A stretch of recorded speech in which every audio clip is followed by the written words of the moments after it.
Batasan sa tao kung mga pliyog trabaho, magpakabutan na ron madawat sa amo. Kung masayop man gani dawato ng kasuko, kay kabalo siyang partera sa trabaho.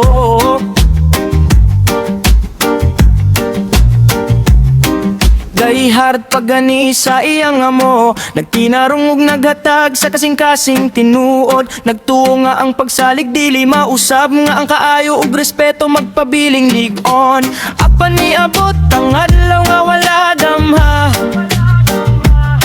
nagkagubot ang pamilya, nagsugod ang kasamo.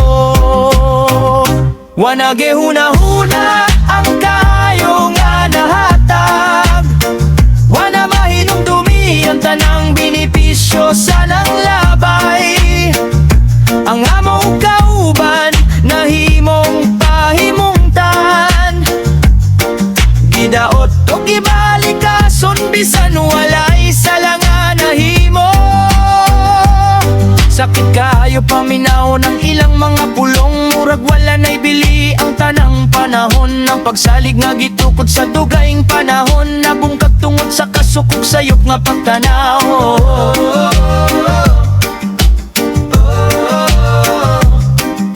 Kaniya to pirmi siyang ang damot, tabang bisan lisod ang buluhaton. Wala gayud mi balibad ang kumpanya ug amo iyang gitagad. Sa masa kaugalingong pamilya nga gihigugma, apan sa dihang niabot ang kagubot sa kinabuhi. Nausap ang pagtanaw sa mga tao sa iyang palibot, ang mga pahiyom na himong paglibak, ang respeto na himong kasakit sa dughan. Apan ng kamatuoran, dili matago sa kahangturan. Ang maayo nga binuhatan, adunay ganti sa panahon. Bisan unsaon, pagdaot ug pagbalikas, ang limpyo nga konsensya maoy labing kusgan. Wanage huna-huna ang kayo nga nahatag, wana mahinumdumi ang tanang benepisyo sa nang labay.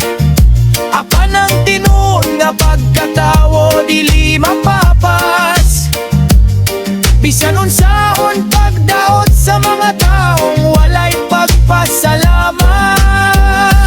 Kayang panahon maoy mo husga sa tanan, kinsa ang magditang nuk kinsa ang nagbasipala, ug sa katapusan sa tanang kasakit ug kagubot, ang tinuod nga kaayo magpabiling dili malimtan.